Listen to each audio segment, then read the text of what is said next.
Bonus demografi tanpa literasi hanya akan melahirkan bencana bagi peradaban. Saya sudah nonton video 6 menit 19 detik dari Mas Gibran, Wakil Presiden RI, yang kemarin katanya mendapatkan dislike lebih banyak daripada like ketika beliau berbicara tentang bonus demografi, yang isinya sebenarnya hanya motivasi.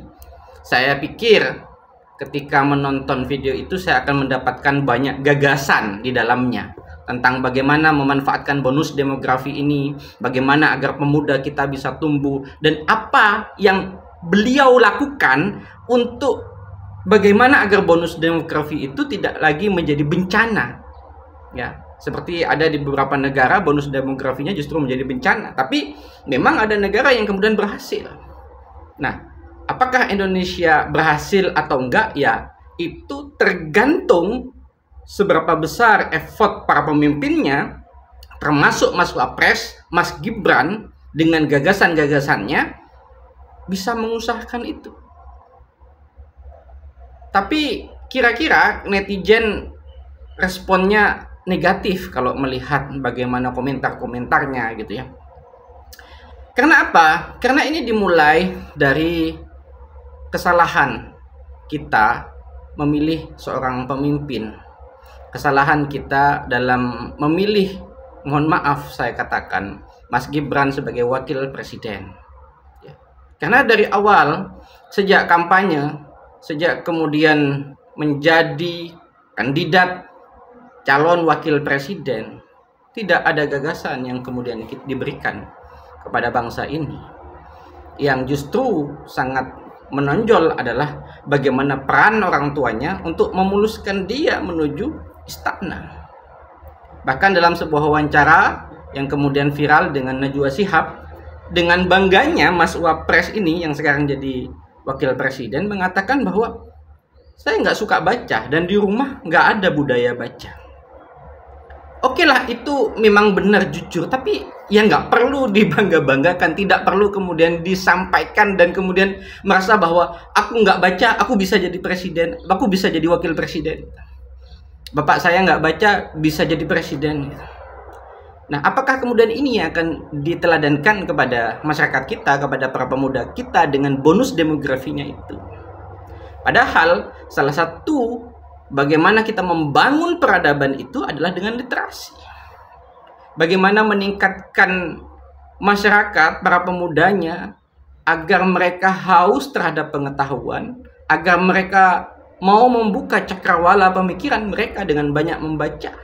Dari teks inilah, pemahaman terhadap teks, kemudian mereka akan lebih mudah memahami konteks peristiwa apapun yang terjadi di negara kita ini, dan kemudian permasalahan-permasalahan bangsa ini akan bisa diatasi oleh pikiran-pikiran cemerlang yang dulu adalah dicontohkan oleh para founding father kita, yang sejak muda mereka adalah kutu buku, mereka adalah orang yang terdidik dan sangat haus dan cinta terhadap ilmu, bukan kemudian berbangga karena nggak suka baca.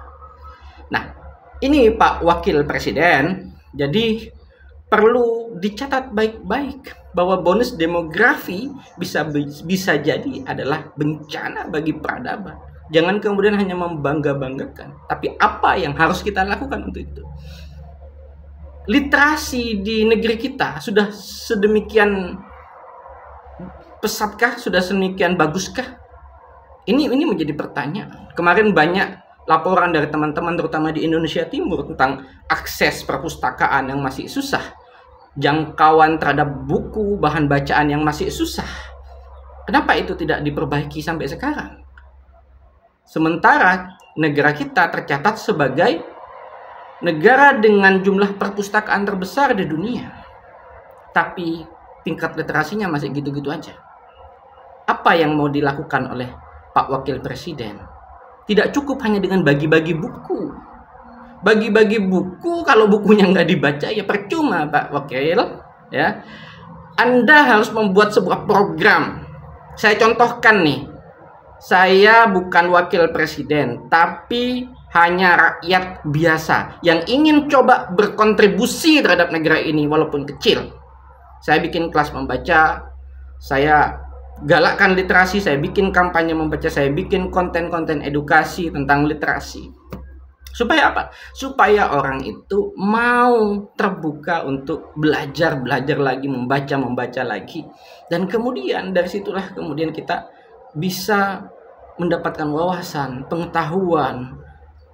Dan itulah pintu-pintu pembuka bagi gerbang peradaban yang ke depan.